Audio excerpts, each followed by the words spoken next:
जब एक स्पैरो जो है वो ट्री पे बैठी हुई है अपने नेस्ट पे, तो वो क्या मोशन में थोड़ी ना, वो एक ही जगह पे स्टेबल है, तो उस टाइम उसमें कोई वर्क डन हो रहा है, उसमें कोई भी वर्क डन नहीं हो रहा है। ठीक है, ये तो एक फर्स्ट आ गया कि इसमें कोई भी वर्क डन नहीं हो रहा है। एक सेकंड है कि एक स्पैरो जो है वो फ्लाई कर रही है स्काई में, बिल्कुल उसमें मोशन भी है और साथ में वो अपवर्ड भी है, फोर्स ऑफ ग्रेविटी के अगेंस्ट है, तो उस टाइम उसमें दोनों एनर्जी होगी, काइनेटिक एनर्जी भी और पोटेंशियल एनर्जी भी। ठीक है, फिर एक sparrow moving slowly on the ground, बिल्कुल एक स्पैरो अगर स्लोली मूव कर रही है ग्राउंड पे, तो वो क्या कर रही है, कुछ वर्क डन कर रही है क्योंकि उसमें मोशन है, कुछ एनर्जी भी प्रेजेंट है।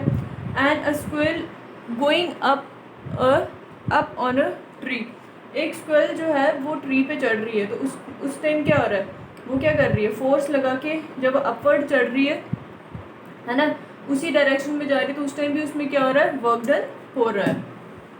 ठीक है, ये उसी की एग्जांपल है कि मोशन होने की वजह से अगर मोशन प्रेजेंट है भी, तो कौन सी ऐसी एग्जांपल है जिसमें आपका वर्क डन नहीं हो रहा है।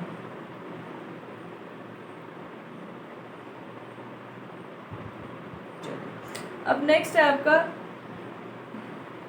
आपने बताना है कि कौन सी इन एग्जांपल्स में फोर्स लग रही है, फोर्स लगने के बाद आपका वर्क डन हो रहा है। ठीक है, सबसे पहले the weight of a book at rest on a table, the weight on a book, the weight of a book rest on a table. ठीक है, आपका बी पॉइंट है the pull of a moving railway engine, the pull of a moving railway engine on its coaches. ठीक है, C है आपका the tension in an elastic band, the tension in an elastic band wrapped around a parcel, wrapped around a parcel। ठीक है, D है आपका the push of a person's feet, the push of a person feet when standing on the floor, when standing on the floor। अब इन 4 option में से आपने देखना है कि किसमें आपकी फोर्स लग रही है और आपका वर्क डन पॉसिबल हो रहा है। सबसे पहले देखो weight of the book rest on A table, कि एक टेबल पे बुक पड़ी हुई है आपकी, ठीक है, मतलब वो रेस्ट स्टेट में है, क्या उसमें कुछ फोर्स लग गई, उसमें कुछ वर्क डन हो रहा है, बिल्कुल भी नहीं। ठीक है, नेक्स्ट है आपका the pull of a moving railway engine on its coaches. ठीक है, क्या हो रहा है कि रेलवे इंजन को क्या कर रहे हैं, खींच रहे हैं, तो वो मूव हो रहा है, मतलब फोर्स भी लग रही है और रेलवे इंजन मूव भी हो रहा है, इसमें आपका वर्क डन हो रहा है क्योंकि फोर्स लग रही है और मोशन भी प्रोड्यूस हो रहा है। नेक्स्ट है आपका the tension in an elastic band wrapped around a parcel, ये भी नहीं है। फोर्थ आपके the push of a person feet when standing on a floor, ये भी मोशन में नहीं है, तो ये भी आपका नहीं होगा। तो फर्स्ट आंसर जो है वो इसका राइट आंसर है कि जब आप रेलवे इंजन को पुश पुल कर रहे हो और उसमें कुछ मूवमेंट हो रही है, तो उसको क्या बोलोगे आप, क्या बोलोगे उसको, work is said to be done. ठीक है, चलिए नेक्स्ट देखते हैं।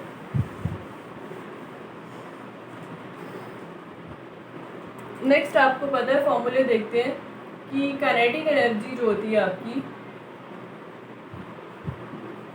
वो किस वजह से होती है, due to the motion of the body, due to the motion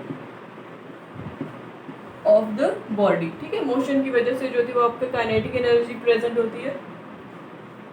अब जो आपका काइनेटिक एनर्जी है उसका फॉर्मूला है 1/2 mv²। ठीक है, m क्या है आपका, m होता है आपका mass of the body, mass of the body, and v होती है आपकी वेलोसिटी। ठीक है, जब भी आपको मास दिया होगा एंड आपको वेलोसिटी दी होगी और आपको कहा होगा कि काइनेटिक एनर्जी फाइंड आउट करो, तो आप क्या कर सकते हो, इजीली उसको फाइंड आउट कर सकते हो, ठीक है, इस फॉर्मूले को यूज़ करके।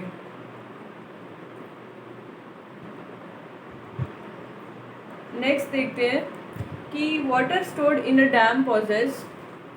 अब देखो जो डैम्स होती हैं,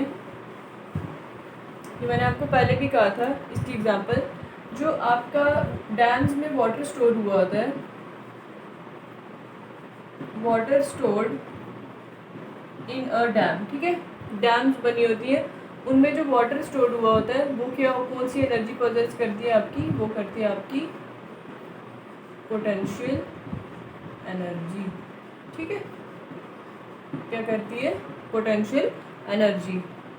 उसके बाद आपका कि the work done on an object does not depend on the, जो वर्क डन होता है आपका वो किस पे डिपेंड नहीं करता है आपका। चलिए देखते हैं हमने क्या क्या पढ़ा था।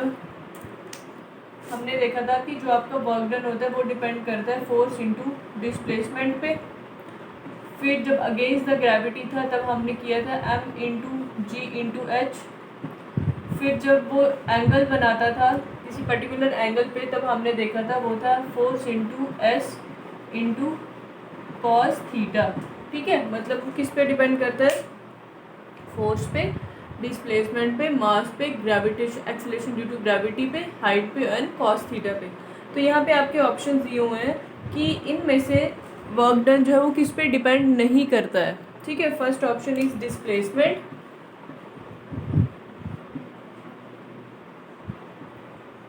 ठीक है। Your second option is angle between force and displacement, angle between force and displacement. आपका थर्ड ऑप्शन है forced applied, force applied. And आपका फोर्थ ऑप्शन क्या है, initial velocity of the object, initial velocity of the object, ठीक है। देखो अब इनमें से इन फोर ऑप्शन में से किसमें आपका जो वर्क डन है वो डिपेंड नहीं करता है, ठीक है। चलिए देखिए, सबसे पहले डिस्प्लेसमेंट में डिपेंड करता है, बिल्कुल करता है, डिस्प्लेसमेंट पे आपका वर्क डन डिपेंड करता है। Second, angle between force and displacement, बिल्कुल जो फोर्स एंड डिस्प्लेसमेंट के ऊपर एंगल होता है उस पर भी डिपेंड करता है आपका वर्क डन। फोर्स अप्लाइड, बिल्कुल फोर्स अप्लाइड पे भी करता है। Initial velocity of the object, अब यहाँ पे कहीं पे आपको वेलोसिटी दिख रही है कि वर्क डन जो है वो वेलोसिटी पे डिपेंड कर रहा है, बिल्कुल भी नहीं। तो इनिशियल वेलोसिटी पे आपका वर्क डन जो है वो बिल्कुल भी डिपेंड नहीं करता है, ठीक है। किसी भी ऑब्जेक्ट पे जो वर्क डन होता है वो उसकी इनिशियल वेलोसिटी पे डिपेंड नहीं करता है। चलिए नेक्स्ट देखते हैं। नेक्स्ट है आपका in case of negative work done the angle between force and displacement is, कि जब आपका नेगेटिव वर्क डन होता है उस टाइम क्या एंगल होता है।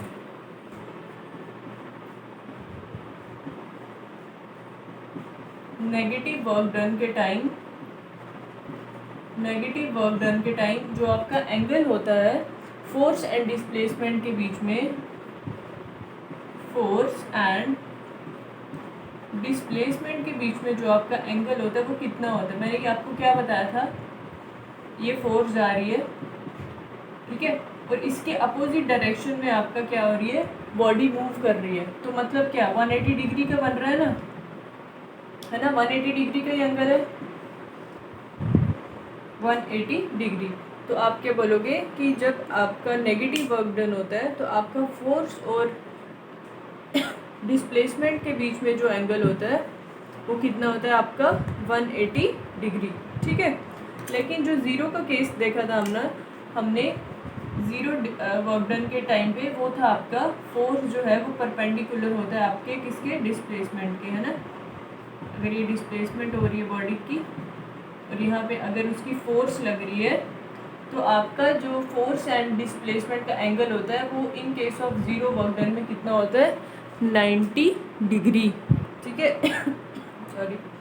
अब नेक्स्ट है आपका कि एक कार जो है वो एक लेवल्ड रोड है ना, बिल्कुल एक लेवल्ड रोड है, बिल्कुल सीधा रोड है, ठीक है, बिल्कुल लेवल्ड है। उसमें वो कार क्या करे, एक्सीलरेट, मतलब हम उसको स्पीड दे रहे हैं, तो एक्सीलरेट कर रहे हैं, तो उसकी स्पीड जो होती है वो कितनी इनिशियल स्पीड होती है, 4 टाइम्स, ठीक है। कितनी स्पीड होती है उसकी? 4 टाइम।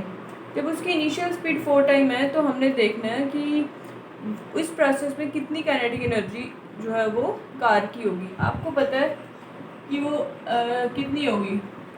काइनेटिक एनर्जी होती है आपकी 1/2 mv², ठीक है। सॉरी, कितनी होगी आपकी? 1/2 mv²। तो इनिशियल काइनेटिक एनर्जी उस टाइम कितनी होगी? आपको पता है कि इसमें जो वेलोसिटी होती है वो कितनी होती है? v² होती है। तो 4 टाइम्स जब होगी, है ना, जब इनिशियली 4 टाइम्स होगी तो फिर कितनी होगी? इसका डबल कर दो, 16 टाइम्स, ठीक है। कितनी होगी kinetic energy? 16 times that of the initial kinetic energy, वो होगी आपकी 16 टाइम्स। अब नेक्स्ट है आपका कि सेम क्वेश्चन है, अगर यही कार एक्सेलरेट कर रही है तो हमने इसकी 4 टाइम्स उसकी अगर इनिशियल वेलोसिटी है तो इस प्रोसेस में जो पोटेंशियल एनर्जी होगी वो कितनी होगी? पोटेंशियल एनर्जी क्या होगी? 0। क्यों? क्योंकि यहाँ पे सिर्फ काइनेटिक एनर्जी निकलेगी, क्योंकि उसमें मोशन हो रहा है और ये पोटेंशियल एनर्जी जो है वो क्या होती है? अबव द ग्राउंड, है ना। पोटेंशियल एनर्जी होगी above the ground. Above the ground है क्या आपकी कार? बिल्कुल भी नहीं, ग्रेविटी से ऊपर है ही नहीं है, वो ग्रेविटी पे ही है, अर्थ उस पर रोड पे ही है, मतलब अर्थ पे है।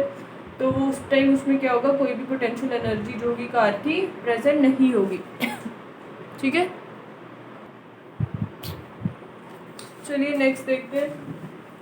नेक्स्ट एक न्यूमेरिकल है कि 2 बॉडीज़ हैं आपके पास, body 1 and body 2। First body में आपके पास वेलोसिटी है v और दूसरी में आपकी वेलोसिटी है कितनी? 3v। तो कहा है कि इनका मास जो है वो सेम है। अगर ये m है तो ये भी आपका m है। इसमें v1 अगर v है तो v2 आपका 3v है। तो आपने इन दोनों बॉडी के बीच में क्या निकालना है? काइनेटिक एनर्जी की रेशियो निकालनी है, ठीक है।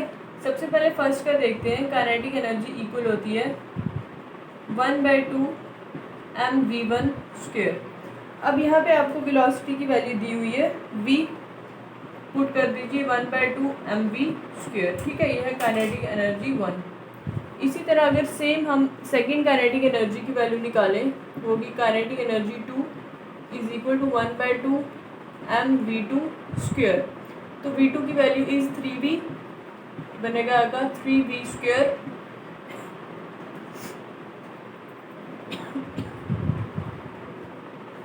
ठीक है, ये बनेगा आपका 1/2 m 9v²। अब हमने क्या निकालना है? हमने रेशियो निकालनी है, ठीक है। हमने रेशियो निकालनी है kinetic energy first body upon kinetic energy of second body. तो ले लीजिए